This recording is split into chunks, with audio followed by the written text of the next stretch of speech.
C'est un super homme, je vous l'ai dit hier. La même crainte qu'hier est sur moi aujourd'hui et je prie Dieu pour que jamais elle ne me quitte. On n'apprend pas, je l'ai dit hier, mais je voudrais le rappeler, on n'apprend pas à être des prédicateurs, on n'apprend pas à prêcher. Nous voulons trembler parce que la prédication appartient à Dieu. Et il est le chef de son église et il parle comme il veut. Le pasteur prêche en évangélisation, il prêche en exhortation, il fait des cultes. Il prêche pour des mariages, il prêche pour des enterrements, mais il a une grande responsabilité qui reste sur son cœur et sur ses épaules. Et dans les temps de la fin, mes frères, voilà la responsabilité qui devient supérieure à tout. C'est que Dieu nous donne des messages qui ramènent le cœur du peuple à Dieu. Il faut revenir à Dieu, frères et sœurs. Je n'ai pas d'autre message ce matin, il faut revenir à Dieu. J'aimerais vous prêcher un message que Dieu a mis sur mon cœur. Et ce matin, on va s'examiner ensemble parce que je suis avec vous. Et j'ai besoin de savoir où j'en suis. Écoutez, on a la parole de Dieu qui est la révélation. Et la parole de Dieu, la première révélation, c'est qu'elle nous explique Dieu. Elle nous fait comprendre Dieu. Elle nous dit qui il est. Elle nous dit son désir. Elle nous dit sa puissance. Personne n'a inventé ce que je vais dire ce matin. Mais ce que nous le savons d'après la parole de Dieu. Nos enseignants nous les ont détaillés, expliqués à notre mesure à nous, et ils nous ont enseigné la parole et la doctrine de la parole de Dieu. Rien de ce qu'on prêche vient de notre cerveau, de notre idée, de notre langage. Nous prêchons la Bible tout entière, et le Christ tout entier. Et nous savons, nous les chrétiens, que le Dieu que nous avons est un Dieu qui a une particularité, écoutez, c'est un Dieu qui est partout. C'est un Dieu qui peut tout. Et c'est un Dieu qui sait tout. Mais ça, c'est pas nous qui l'avons inventé. C'est d'après la parole de Dieu. Nulle créature n'est cachée devant lui. Quelle affaire! Il est partout, il peut tout, et il sait tout. Mais tu l'as appris de où, ça? Eh bien, c'est David, dans le psaume 139, qui nous donne cette révélation du Dieu omniprésent, omnipotent et omniscient. Et il écrit, David, sous l'inspiration de l'Esprit, il écrit le psaume 139. Et voilà ce qu'il dit, écoutez, c'est très important. Éternel, tu me sondes et tu me connais. Tu sais quand je m'assieds, tu sais quand je me lève. Tu entres dans toute ma pensée. Tu sais quand je marche, tu sais quand je me couche, tu es dans toutes mes voies. Car la parole n'est pas sur ma langue, que déjà, ô Éternel, tu la connais entièrement. Tu m'entoures, tu es derrière moi et tu es devant moi. Et ta main, elle est sur moi. Une science aussi merveilleuse est au-dessus de ma portée. C'est trop élevé pour que je puisse la saisir. David ne comprend pas. Verset 7. Où irai-je loin de ton esprit? Où fuirai-je loin de ta face? Si je monte aux cieux, tu es là. Si je me couche au séjour des morts, te voilà. Si je prends les ailes de l'aurore et que j'aille habiter à l'extrémité de la mer, là aussi, ta main me saisira. Il est en train de nous dire que Dieu sait tout, que Dieu peut tout, et que Dieu est partout. C'est le Dieu de l'omniprésence, omniscience, omnipotence. On ne peut rien faire. Il nous connaît à la perfection, frères et sœurs. Job, lui, dit, Dieu voit la conduite de tous les hommes. Et il n'a pas besoin d'observer longtemps. Dieu n'a pas besoin d'observer longtemps. L'homme, pour comprendre une situation, il faut qu'il s'assied, il faut qu'il observe, il faut qu'il écoute, il faut qu'il essaye de comprendre. Mais pas Dieu. Lorsqu'on parle de Dieu, la Bible elle dit que l'œil de l'Éternel parcourt la terre en une seconde, comme ça. Il parcourt la terre en une seconde et il a vu tous les cœurs, toutes les pensées, toutes les personnes. Pas possible qu'on ait un Dieu si puissant que ça. Eh bien si, c'est comme ça. Dieu n'a pas besoin d'observer longtemps. C'est une connaissance individuelle et personnelle qu'il a de nous. On n'est pas fondu dans la masse ce matin. On n'est pas mélangé dans un peuple. Dieu nous connaît parfaitement, mais personnellement. Il y en a à qui ça fait peur, il y en a à qui ça rassure. Mais vous ne changerez pas Dieu. Dieu sait tout, Dieu peut tout, Dieu est partout. Luc 12, 7. Vos cheveux sont tous comptés. Pas d'importance pour nous qui sachent le nombre de cheveux. Mais le texte, il ne veut pas dire ça. Le texte, il veut dire, c'est personnellement que je te connais. Je sais qui tu es à la perfection. Et inutile ce matin de jouer un rôle ou de dire tout va bien si tout va mal. Il te connaît. Il sait ton degré de spiritualité. Il sait ce que tu aimes. Il sait ce que tu n'aimes pas. Il sait ce qui te convient. Il sait ce qui ne te convient pas. C'est ton Dieu. Et il te connaît mieux que personne. Tu ne peux rien faire face à lui. Il n'y a que la vérité. Quand il doit nous regarder, là, on est désarmé. Il n'y a pas d'argument devant Dieu. Qui peut argumenter devant Dieu? Qui peut essayer de s'en sortir ce matin? Qui peut dire des choses? La parole n'est pas sur ta langue, qui la connaît entièrement. Il connaît les intentions du cœur. La Bible dit dans le livre de Malachie que deux hommes discutaient entre eux. Des hommes qui craignaient Dieu discutaient entre eux. Et Dieu fut attentif à ce qu'ils se disaient. Il pencha l'oreille pour les écouter. Et je n'ai pas d'explication à vous donner, mais la Bible dit qu'à partir de là, un livre des secrets fut ouvert dans le ciel. Un livre des intentions. Un livre des actions. Vous savez qu'il n'y a pas que le livre de vie dans le ciel. Il y a le livre des œuvres. Et il y a le livre des secrets. Pas possible. Rien n'est caché devant lui, frères et sœurs. Et je ne prêche pas ça pour vous faire peur. Je prêche ça pour vous bénir ce matin. Pour vous faire comprendre où c'est que je voudrais vous emmener ce matin. Ça ne sert à rien de faire paraître quelque chose qui n'y est pas. Il nous connaît. Alors écoutez, il a une connaissance particulière. Les hommes, il y a une centaine d'années de cela, ils ont fait une découverte. La science a fait une découverte. Ils ont découvert l'empreinte digitale. C'est une révolution dans le monde de la police. On est aujourd'hui 8 milliards 600 millions sur Terre. Personne n'a la même. Pas possible. Personne n'a la même empreinte. Personne n'a la même ADN. Pas possible. Dieu voulait nous montrer qu'on est tous individuels. Le monde de la science a fait cette découverte. Mais quand tu lis le livre de Job, au chapitre 37, tu sais ce qu'il dit? Il dit, tu as mis dans la main de chaque homme une marque pour qu'on les différencie. Dieu avait ce coup d'avance sur la science. Les hommes l'ont découvert, Dieu l'avait fait bien avant. Ils sont tous différents. Écoutez, on est différents, mais il nous connaît parfaitement ce matin. Notre Dieu nous connaît. Mais il y a une chose que je ne comprends pas. Moi, je suis un grand, je ne comprends pas. Ben, comprenez bien, on parle d'un Dieu qui sait tout, qui peut tout, qui est partout. Tu n'as pas parlé, qui sait ce que tu dis. Il connaît le nombre de cheveux qu'il y a sur ta tête, mais pourtant, il pose des questions. Normalement, quelqu'un qui sait tout ne pose pas de questions. Il sait tout à la perfection, mais il pose des questions. Et vous savez où c'est qu'il pose une question? C'est là que ça me dérange. C'est pas quand on est 8 milliards 600 millions. Il pose une question alors que sur la planète Terre, il n'y a que deux personnages. Adam et Ève. Comprenez bien que si Dieu nous connaît parfaitement aujourd'hui, il n'y avait que deux personnages à surveiller dans le livre de la Genèse. C'était quand même plus facile pour lui. Non, c'est pareil pour lui. Qu'on soit 8 milliards 600 000 ou 2 sur la Terre, il nous connaît pareil. Mais Adam désobéit et Dieu pose une question. Adam, où es-tu? Je ne comprends pas, Seigneur. Tu es partout, tu sais tout, tu peux tout.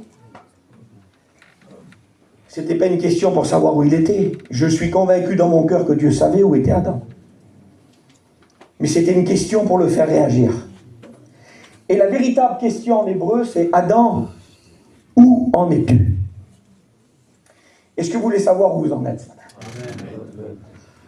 Moi, je veux que le ciel me questionne. Que le pasteur me questionne, c'est gentil. Il m'a fait attention. Il m'a regardé. Il m'a visité. Quelle bonté. Roger, si tu vas vers un chrétien et que tu dis, t'en es où? Il est honoré, lui. Le pasteur, il est venu, veut savoir où j'en suis. Le plus grand honneur ne vient pas des serviteurs de Dieu. Le plus grand honneur, c'est quand la parole de Dieu, elle te parle. Et que Dieu veut savoir où t'en es avec lui. Parce que notre vie chrétienne ne dépend pas des serviteurs de Dieu. Qui viennent ou qui ne viennent pas. Trop de chrétiens s'intéressent à la visite du pasteur. Pas assez de celle de Dieu. Alors que notre priorité, c'est de savoir si Dieu nous visite. Si Dieu nous questionne. Si Dieu vient dans notre maison. Il y a des gens qui perdent du temps. Alors écoutez, Adam, où en es-tu? Et le Seigneur pose la question ce matin aux chrétiens qui sont ici. Voulez-vous vous laisser questionner? Amen. Qui c'est qui veut se laisser questionner? Levez la main. Je vous fais participer ce matin. Je vais vous emmener au bout du message. Écoutez, hein. Où en es-tu? J'ai écrit ici. Dans ton engagement. Où en es-tu dans ce que je t'ai confié? Où en es-tu dans ton travail? Où en es-tu dans ta vie de l'esprit? Où en es-tu, tant pis, je dis tout, dans ton ministère? Il faut s'interroger dans le ministère, les frères. Mais bien sûr qu'il faut s'interroger. Il faut s'interroger si le message passe. Il faut s'interroger si l'onction est toujours sur nous. Il faut s'interroger si on a un message rafraîchi par le Saint-Esprit. Alors le Seigneur, il pose la question. Où en es-tu dans ton ministère? Où en es-tu dans ton foyer? Où en es-tu dans les projets que j'ai formés sur toi? Où en es-tu dans ton appel? Où en es-tu dans ton amour? Où en es-tu dans ta communion fraternelle? Où en es-tu dans ton message? Où en es-tu dans ta vie de prière? Seigneur, il y a des réponses à donner ce matin. Où en es-tu? La question la plus importante que Dieu pose dans le texte de la parole de Dieu, c'est où en es-tu avec moi? Amen. T'en es où avec Dieu ce matin? Hier, on a parlé de la pierre angulaire. On a demandé à des chrétiens si dans leur foyer il y avait la pierre angulaire. Mes frères et sœurs, comment on peut être chrétien assidu au temple et être loin de Dieu? On va le voir tout le long du message. Tout le long du message, on va voir la parole de Dieu ensemble. Où en es-tu personnellement? Et je vais vous dire comment il est né ce message. Il est né quand j'ai lu l'évangile de Marc au chapitre 11. C'est Jésus qui va rentrer dans Jérusalem. Il va faire son entrée triomphale dans Jérusalem et il va demander à ses serviteurs un petit ânon pour s'asseoir dessus, pour entrer dans Jérusalem, pour accomplir une prophétie. Et la Bible dit qu'il est assis sur un âne et il va rentrer dans Jérusalem. Et voilà comment que Dieu m'a parlé. Beaucoup de gens étendirent leurs vêtements sur le chemin. Jésus entrait et il y a des gens qui ont mis leurs vêtements. Quelle beauté, Seigneur, de donner notre propre vêtement pour que Dieu marche dessus. Ah, quelle humilité, Jordan. Des hommes qui donnent tout. Vous savez que ça ne vous donne aucun droit. Vous le savez, ça? Quand vous aurez tout donné à Dieu, ça ne vous donne aucun droit. Ça ne fera pas de vous des chouchous dans l'église. Quand bien même vous aurez donné une offrande conséquente, vous savez que Dieu ne fermera pas les yeux sur vos fautes. Je ne sais pas pourquoi je dis ça. Mais il y a des gens qui veulent se racheter. Moi j'ai donné ça, moi j'ai payé ça. Rien à voir, mon frère. Tu es au même diapason que le petit chrétien qui a donné 2 € dans l'offrande. Dieu est juste. Et on ne s'achète pas les faveurs de Dieu. Et là, il y a une catégorie d'hommes. Il y a une catégorie d'hommes qui étendent leurs vêtements. Mais c'était rare de donner des vêtements à l'époque. Il y en avait qui avaient qu'une tunique. Babao. Et lui, il donne sa vêtement pour que l'âne, il marche dessus. Quelle humilité! Écoutez bien le texte. Il va plus loin. Des gens étendirent leurs vêtements sur le chemin et d'autres des branches. Un peu moins fortunés, ceux-là. Ils allaient couper des branches, puis les mettaient. Mais c'était bien. Symbole d'honneur. Jusqu'ici, le texte ne me dérange pas trop. Et c'est là où ça me dérange. Parce qu'il n'y a rien qui est noté dans la parole de Dieu en vain. Tout a une signification. C'est pour ça que le Seigneur, il a dit, retire pas un iota. Parce que dans le iota, je peux parler. Pas possible, dans le iota, je peux parler. Oui, dans le iota, je peux parler. Il coupait des branches et il les emmenait devant l'âne pour qu'il marche dessus. Et là, le message commence. Ceux qui précédaient Jésus et ceux qui suivaient Jésus, 2 catégories de personnes, criaient Hosanna, béni soit celui qui vient au nom du Seigneur, béni soit le règne qui vient, le règne de David notre Père, Hosanna dans les lieux très hauts. Quelle chorale, mes frères et sœurs! Quelle louange qu'ils avaient fait à Dieu. Ils avaient mis leurs vêtements, écoute bien, hein, c'était la même chorale, ils chantaient le même cantique. Mais ce n'est pas le cantique qui est mis en cause dans le texte, c'est leur position de corps. Il y avait deux catégories de personnes. Pourtant, ils chantaient le même cantique. Mais il y avait une catégorie qui le précédait. Et il y avait une catégorie qui le suivait. Et Dieu te pose la question. Est-ce que tu es celui qui devance le Seigneur dans ta vie spirituelle? Ou est-ce que tu es celui qui est soumis à sa volonté et qui le suit partout où il te demande d'aller? Il y a ceux qui jamais de leur vie consultent Dieu. Ils précèdent le Seigneur dans toutes leurs décisions. Il y a des ministères qui le font. Il y a des ministères qui cherchent le bien-être. On va se mettre là-bas pour servir Dieu. De toute façon, le Seigneur nous utilisera là-bas. Mais tu ne consultes pas Dieu. Dieu ne te veut pas là, il te veut ailleurs parfois. Et il y a des hommes qui précèdent. Il y a des hommes qui passeront toute leur vie à côté des œuvres préparées d'avance parce qu'ils se sont placés. Alors que nous, on veut être placés par Dieu lui-même.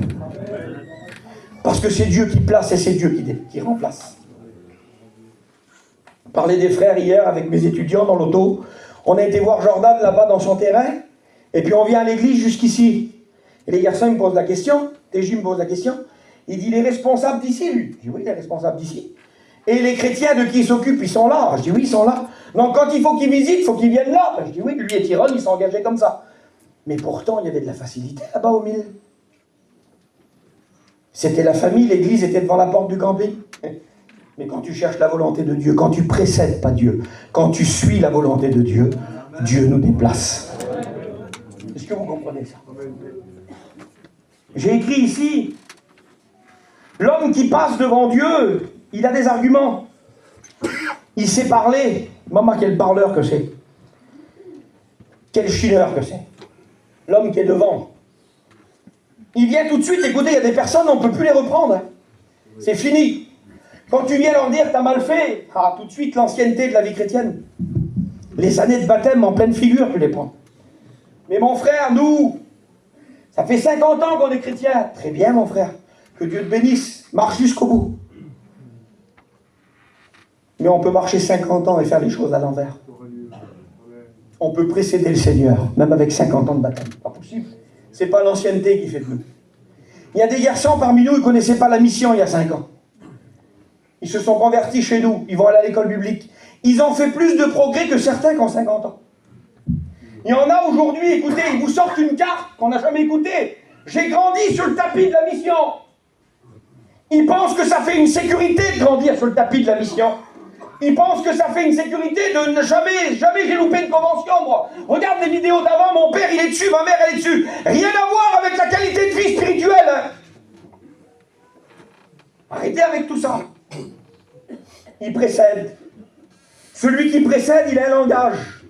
Écoutez ce qu'il dit. Celui qui précède, il dit, moi je sais. Moi je connais. Moi tu sais, je suis plus ancien que toi. Très bien.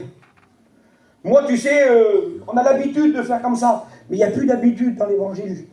Il y a la volonté de Dieu qui doit compter, mes frères et sœurs. Et celui qui est devant, il parlera toujours avec arrogance. Il ne suit pas le Seigneur. Il chante le même cantique que nous. Il est dans la même chorale, mais sa position ne plaît pas à Dieu.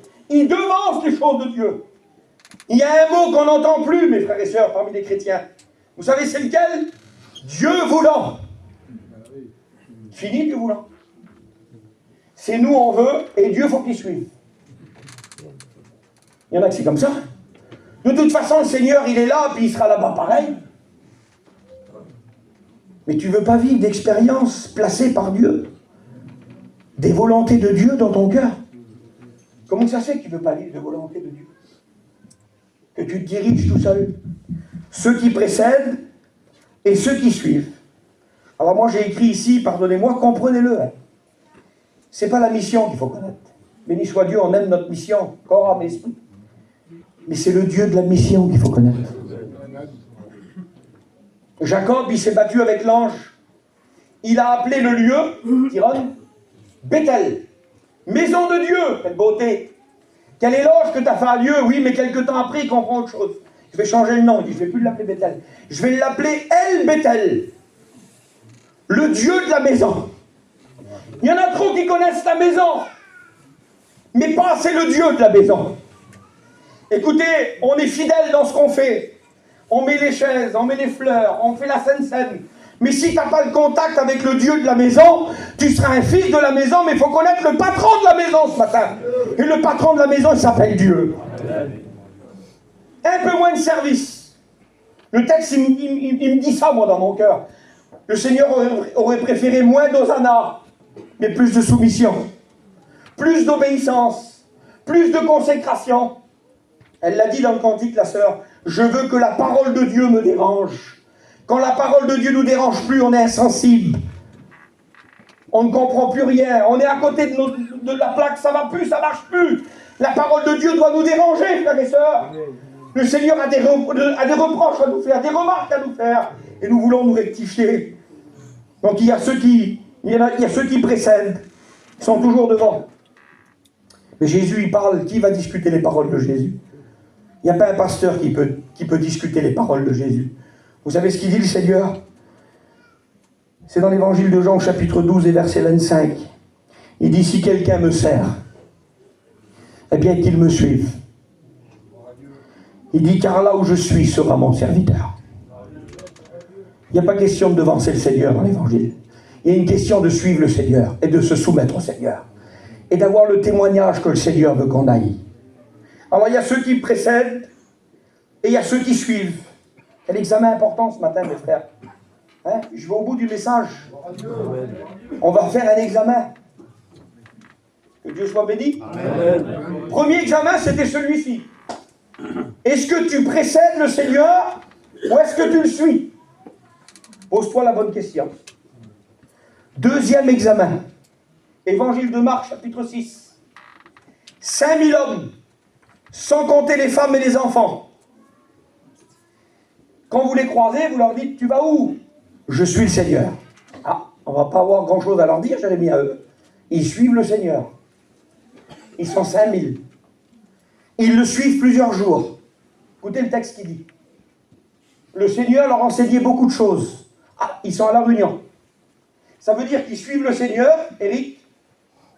Donc tu ne peux plus les reprendre. On suit le Seigneur, on est 5000, on suit le Seigneur. Ça fait 3 jours qu'on le suit, on n'a pas mangé. D'accord? Il nous fait des réunions, le Seigneur. Tu ne peux pas discuter non plus dans la réunion, en bas. Certainement qu'ils chantent des psaumes, c'est des Juifs. Oui, mais à quelle distance ils étaient dans les 5000? Parce que 5000 personnes, pardonnez-moi, ça prend de la place. Il y en avait dans les 5000 qui étaient à 1 mètre de lui. Et quand tu es à 1 mètre de lui, tu écoutes tout ce qu'il dit. Tout ce qu'il fait, tu le vois. Tu ne vis pas ta vie chrétienne avec l'expérience de l'autre quand tu es proche de lui. Tu l'écoutes parler. Tu le vois bouger, agir. Quand tu es à 1 mètre de lui, même que tu es 10 000, tu vois l'action de Dieu. Mais pardonnez-moi, c'est pas du théâtre que je fais ce matin. Mais celui qui était le 5000e, qui était à 300-400 mètres du Seigneur, eh bien pendant les 3 jours de réunion, il a fait ça, lui. Qu'est-ce qu'il dit, le Seigneur? Qu'est-ce qu'il fait, le Seigneur? Et ça veut dire quoi, ce que tu fais, Gachon? Eh bien, ça veut dire qu'il y a des gens que toute leur vie entière, ils sont en train de dire, qu'est-ce qu'il dit, le Seigneur? Qu'est-ce qu'il fait, le Seigneur? Ils n'ont aucun contact avec lui, aucune intimité. Ils ne connaissent pas son caractère. Ils ne savent pas ce qu'il peut dire et ne pas dire. Ils le connaissent, mais de loin. On peut suivre le Seigneur, mais de loin, mes frères. L'apôtre Pierre l'a fait. Pierre suivait Jésus de loin, à un moment donné. Moi, je veux être dans les 5000, mais je veux être collé à lui parce que je veux entendre sa voix. Je veux le voir faire des miracles. Je veux un Dieu qui agit dans mon cœur. Je veux être un homme de la parole de Dieu. Amen. Mais il y en a qui ne voient jamais rien. Ils vivent leur vie sur l'expérience des autres. Le Seigneur, il a dit. Jimmy disait ça. Il y a des chrétiens qui suivent comme des moutons de panure. On rappelle dans les cours. On va là-bas, il y a la mission. Il y en a qui sont qu'en famille. Ça fait 50 ans qu'ils sont en famille. Ils suivent le groupe. Ils ne se placent pas devant Dieu pour savoir où il faut aller cet été. Ils demandent à l'autre, tu vas toi là-bas? Et des fois qu'ils se perdraient. Ils sont 9 mois ensemble dans les terrains, mais il faut aller dans le même groupe. Ah oui, il ne faut pas qu'on se perde. Mais tu ne sais pas ce que tu vas vivre si tu vas avec des étrangers. Peut-être que Dieu t'a préparé une œuvre d'avance. Tu vas te placer avec un étranger que tu vas gagner à l'évangile. Tu vas chanter un cantique, tu vas bénir les autres. On s'écoute qu'entre nous. Mes frères et sœurs, il faut dire la vérité. Moi, j'adore le mettre. Moi, vous voyez l'église, là, je tombe mort après, je l'ai dit à Tyrone. Il y a de la liberté. Il dit, tu sais pourquoi, mon cousin? Il y a du mélange. Et ce qu'il nous faut, c'est du mélange. L'œuvre de Dieu est trop riche. Cet hiver, moi, j'ai visité avec mon étudiant, là, 7 ou 8 églises que j'avais jamais vues de ma vie. J'ai été en Bretagne, j'ai été à Nantes, j'ai été partout. J'ai vu l'église de Jésus-Christ, quelle joie. C'est pas monotone, l'œuvre de Dieu. Mais il y en a qui suivent la marche. On part avec lui, il va là-bas. Ils n'ont aucune conviction personnelle. Ils suivent la masse. Et quand tu suis la masse, tu es bien loin du Seigneur. Et toute ta vie, tu poses des questions. Qu'est-ce qu'il dit, le Seigneur? Qu'est-ce qu'il fait, le Seigneur? Quelle fatigue de vivre une vie chrétienne comme ça. Amen. Mes frères et sœurs, il faut s'approcher de Dieu. Il faut voir Dieu agir dans nos maisons. Il faut l'écouter nous parler. Jamais d'expérience. Tu ne fais pas d'expérience? Non. On appelle des chrétiens qui ont 20 ans, 30 ans de baptême. Viens nous dire une expérience. Ils cherchent. Ils vivent rien. Quand tu es loin, tu vis rien. Et quand tu t'approches, tu vis la gloire de Dieu. On va le voir ensemble. Alors, vous le suivez l'examen là. Ceux qui précèdent le Seigneur, ceux qui suivent le Seigneur, et ceux qui font partie des 5000, qui suivent la masse, l'ambiance. L'ambiance a pris beaucoup de place dans nos églises. Il y a des tournées d'église qui se font. J'en ai parlé, moi, à la mission. C'est bizarre que les tournées d'église, c'est toujours dans le sud, mes frères. Il faut aller dans le nord un petit peu. Ils ont besoin des gens du nord. Et c'est pas la volonté de Dieu, c'est pas l'église qu'on cherche. C'est le pays. Pas possible. Il y a 2 ans, on a fait une tournée d'église, nous. Vous savez ce qu'on a fait? On est parti dans le sud-ouest. Tout le monde nous a téléphoné. Les grandes églises comme celle-ci, là. Vous passez vers nous, vous passez vers nous. J'ai dit aux garçons, écoutez, on fait la tournée d'église à une condition. Il dit quoi? On visite que les petites églises. Ceux qui ne sont pas visités.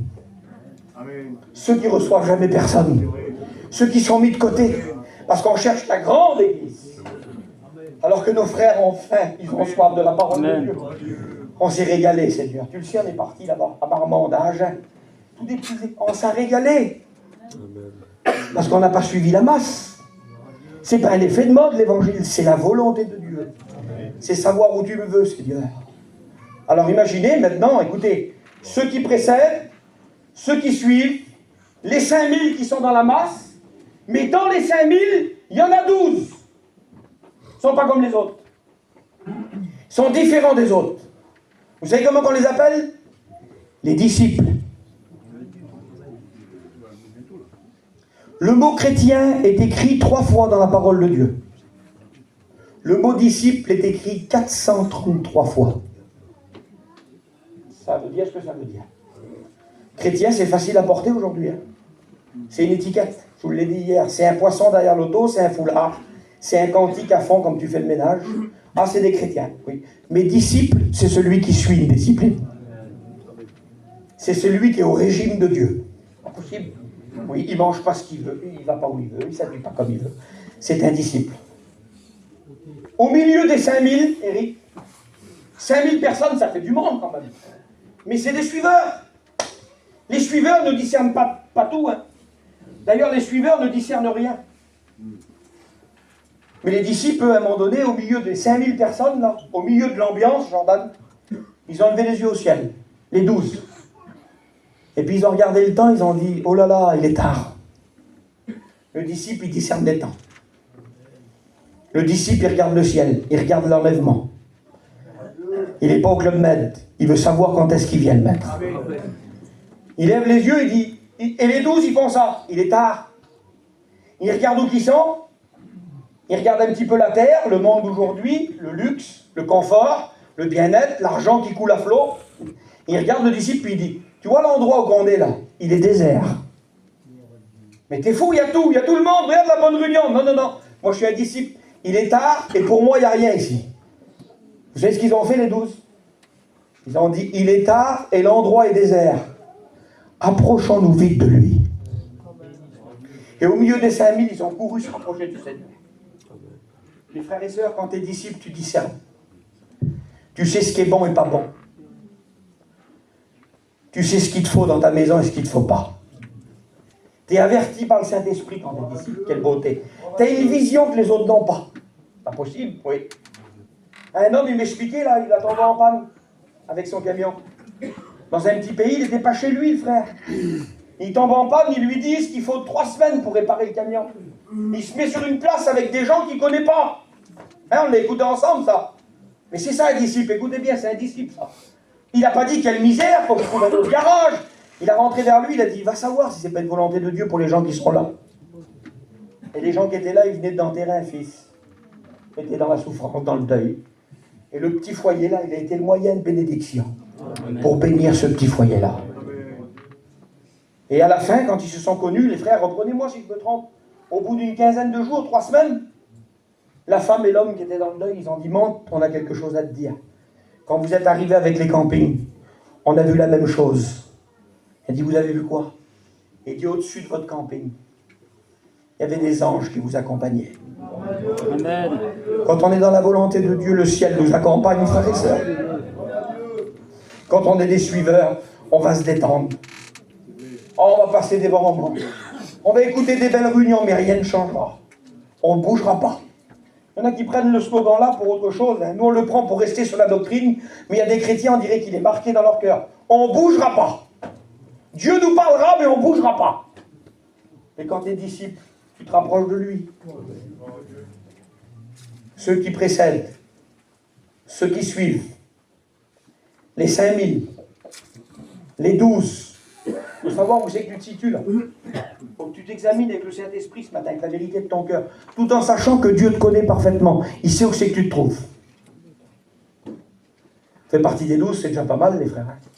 Si tu es disciple, que tu discernes les choses, Éric, que tu ne te plais pas sur la terre, on est déjà pas mal, hein. Mais Dieu veut plus. Sur les 12, il y en a encore 3 qui se détachent. Pas possible. On peut être plus près que 12. Plus près que 12. Pierre, Jacques et Jean. Mais les 9 autres, écoutez, ne me faites pas dire ce que je n'ai pas dit, mais le Seigneur ne les appelait pas partout. Comment le Seigneur, il fait du favoritisme? Non, pas du tout. Il aime tout le monde pareil, il veut engager tout le monde pareil, mais par contre, tout le monde n'est pas disponible pareil. Il appelle les disponibles, le Seigneur. Et ce qu'il veut dans son intimité, c'est les disponibles. Et certainement, quand ils étaient les 12 ensemble, ils savaient qui c'est qu'ils pouvaient appeler et ceux qui ne pouvaient pas appeler. Quel drame, Seigneur. Il est tellement que Dieu compte sur moi quand il a besoin, moi. Vous ne voulez pas être appelé par Dieu à des œuvres, à voir des choses, des miracles, des choses. Il appelait toujours les mêmes. Pierre, Jacques et Jean. Pas possible, Seigneur. Il les appelle. Les intimes du Seigneur. La garde rapprochée de Jésus. Pas rien, Seigneur. Des amis. Quelle grâce de Dieu, j'aurais voulu faire partie des 3, moi, là. Il les appelle. À la transfiguration, Matthieu 17. Il leur parle aux 3, puis il dit, il faut monter avec moi sur une haute montagne. Il y a des efforts à faire. Dieu sait à qui il peut demander des efforts ce matin. La montagne du Mont Tabor, on y a été, les frères, en Israël. Avec le car, c'est compliqué d'y aller.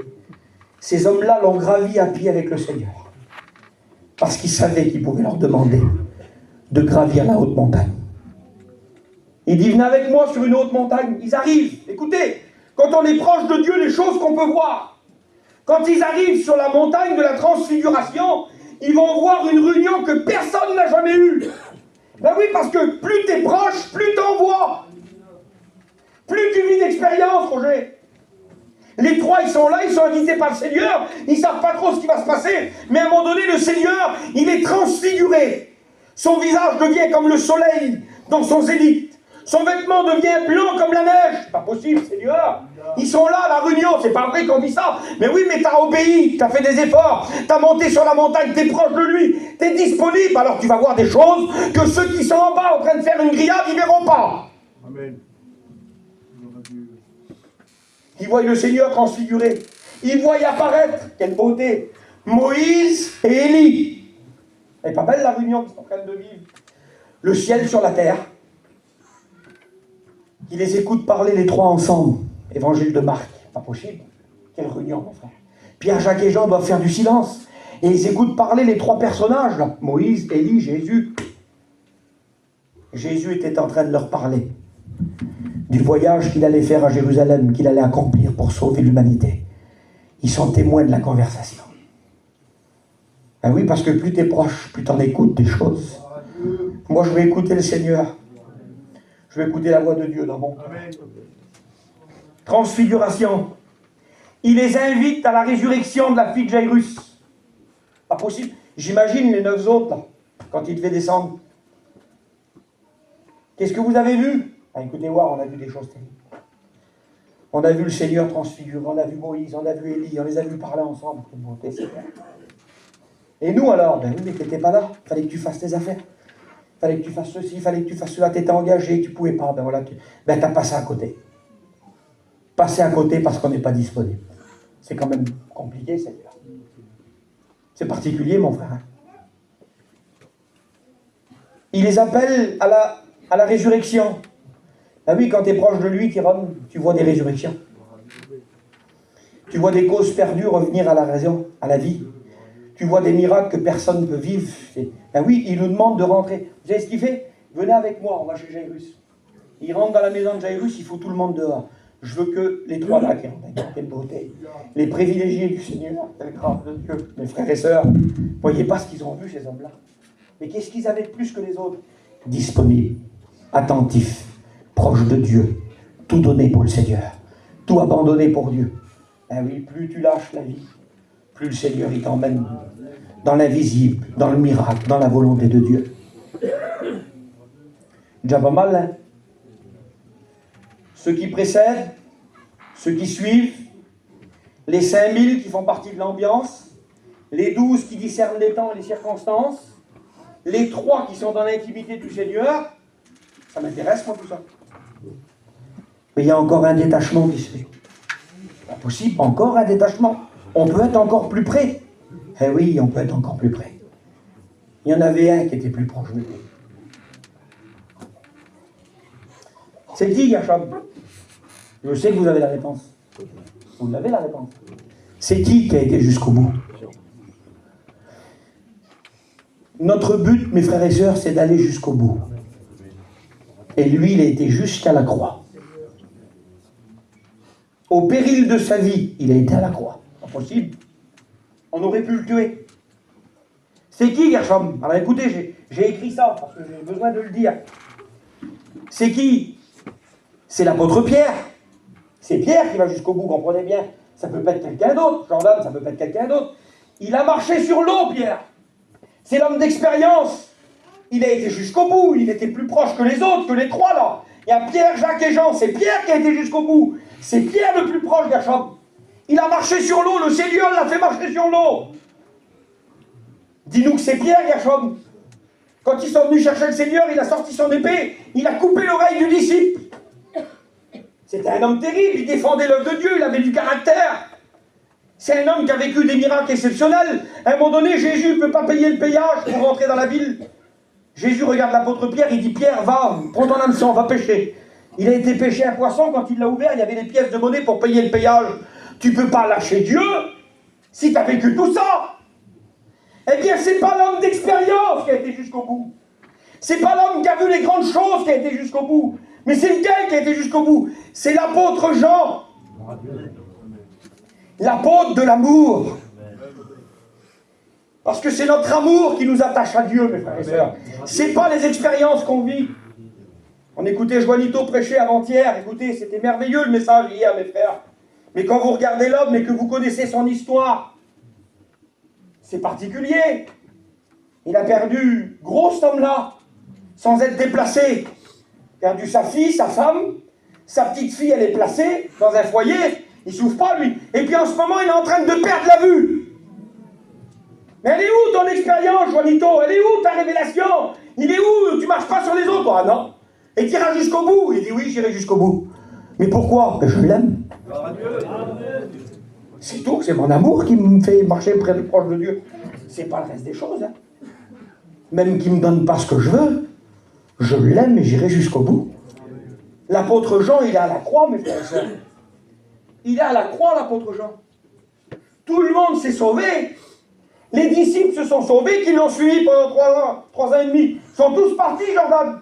Mais lui, il est là. Certainement qu'il y a des sages, parce que la sagesse, elle est démesurée maintenant vers nous. Tu vas pas aller à la crucifixion, tu vas te faire tuer. Si les soldats ils savent que tu es avec lui, tu es mort. Mais lui, il répond, mais je suis obligé d'y aller. Je suis obligé d'aller à la croix, vous ne comprenez pas. Je l'aime.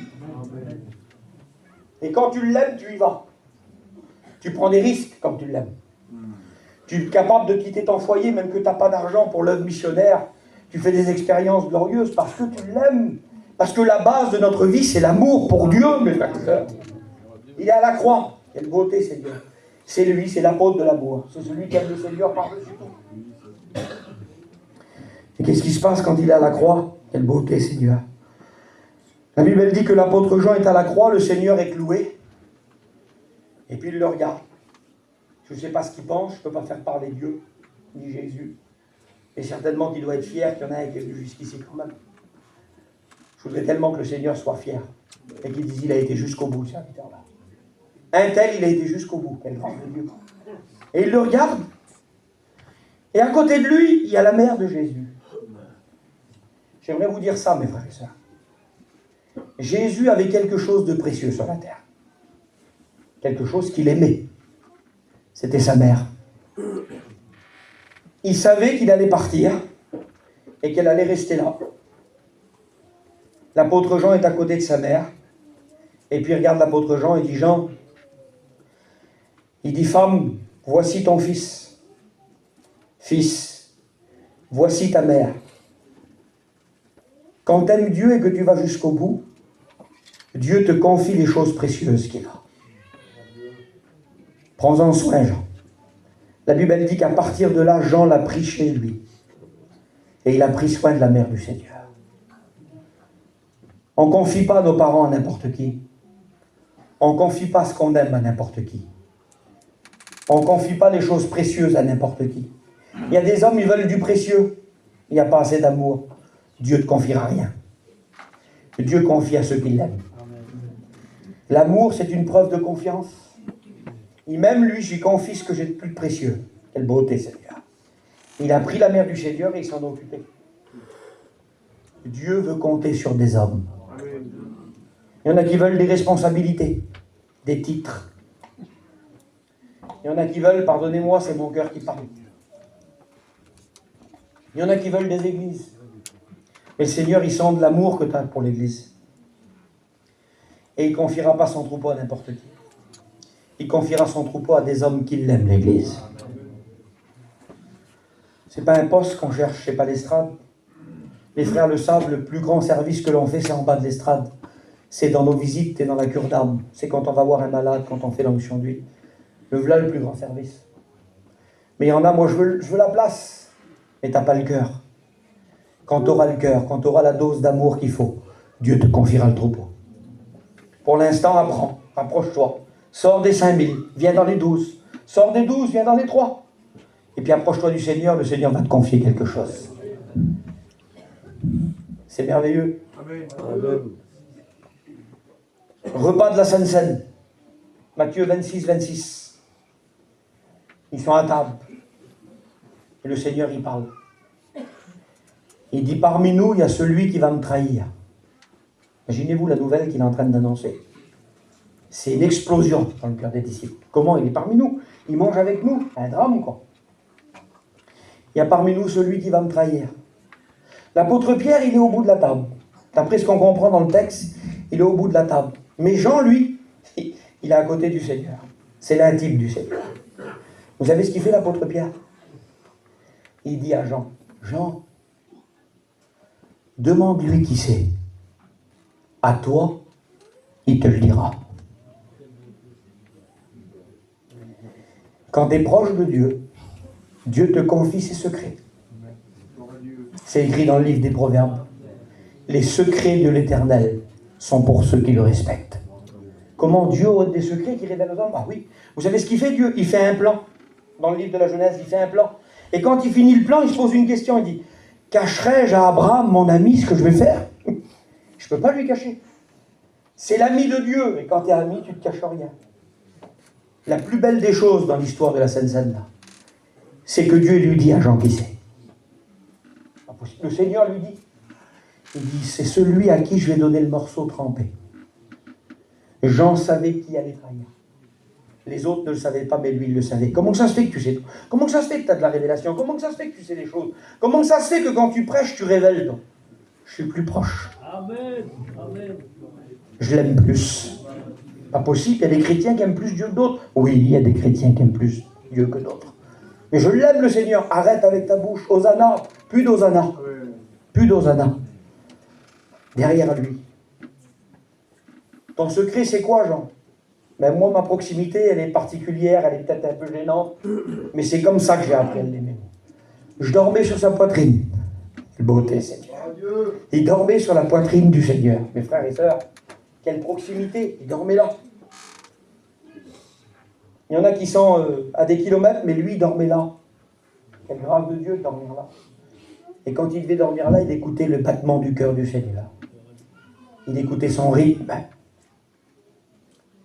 Je le dis parce que je l'ai sur mon cœur. Il y a des rythmes qui déplaisent à Dieu. Il y a des cœurs qui ne plaisent pas à Dieu. Mais si tu mets ton oreille sur le cœur du Seigneur, tu vas écouter son rythme. Et son rythme, il va t'influencer. Parce que tu sais, c'est quoi son rythme à lui? C'est le rythme de l'amour. Mes frères et sœurs, la clé de la vie chrétienne réussie, je vous le dis devant Dieu, c'est pas les sacrifices. C'est l'amour qu'on a pour lui. Plus vous l'aimerez, mieux vous le servirez. Il y a des gens qui nous regardent comme des misérables. On leur fait de la peine, Jordan, tu le sais ça. Il y a des gens qui nous regardent parce qu'on se dépouille. Nous aussi, on peut aller travailler et gagner de l'argent. Nous aussi, on peut faire nos affaires. Mais on est désintéressés, je vous l'ai dit, ça ne nous intéresse pas. L'œuvre de Dieu nous intéresse. On a le manger, le vêtement et le toit. Suffisant pour aller jusqu'au ciel. Amen. On ne veut pas plus. Et ils nous regardent se dépouiller de plein de choses. Parce qu'on est des serviteurs de Dieu. Nos foyers n'ont pas la même vie que les gens du monde. On ne peut pas. On est des serviteurs de Dieu. On a une dignité que l'on doit respecter. On sert Dieu. On ne peut pas vivre comme les autres. On ne peut pas s'habiller comme les autres. On ne peut pas marcher comme les autres. On ne peut pas manger comme les autres. On ne peut pas parler comme les autres. On ne peut pas boire comme les autres. Mais qu'est-ce qu'il a? Je suis un serviteur de Dieu. Et ils nous regardent, quel misérable, Linda. Mais ce qu'ils ne savent pas, c'est que notre renoncement et notre dépouillement, on le fait par amour. Et que quand on donne quelque chose à Dieu qui nous coûte, écoutez, il y a quelque chose qui se passe dans nos cœurs. Les serviteurs de Dieu savent de quoi je parle. Il y a une joie qui vient en nous que personne ne peut expliquer. Quand on fait les choses pour Dieu et par amour, c'est une joie. Quand on les fait en dehors de l'amour, c'est un sacrifice. On souffre, on est irritable, on est contrarié, on pense toujours à ce qu'on a laissé.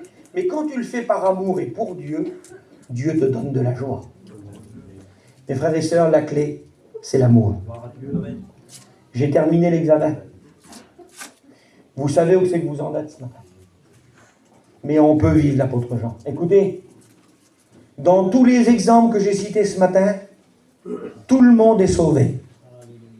C'est déjà bien. Sauvé, c'est la priorité.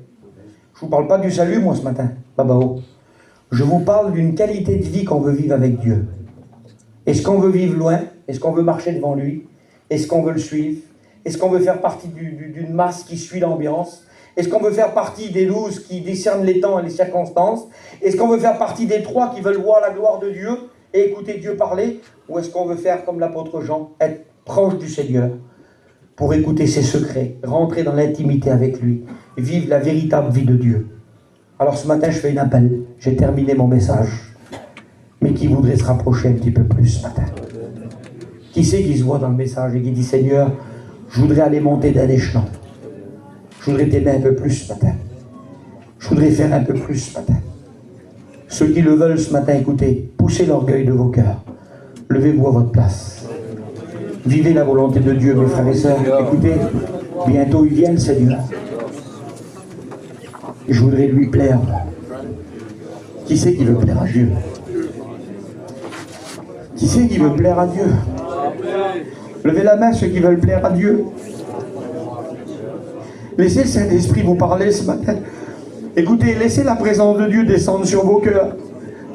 Laissez le Seigneur vous convaincre, vous dire les choses, les vérités dans vos cœurs. Laissez Dieu le faire. Laissez Dieu rentrer dans les parties de votre cœur que personne ne va. Laissez Dieu enlever l'amour du monde, l'amour des belles choses. Seigneur, je veux être un chrétien simple de la Bible, un vrai chrétien de la Bible. Je veux t'aimer par-dessus tout, je veux me rapprocher, Seigneur. Je veux écouter ton cœur battre dans mes oreilles. Je veux t'écouter me parler. Laissez le Saint-Esprit agir un instant. Écoutez, priez le Seigneur. Écoutez, restez debout et priez Dieu ce matin.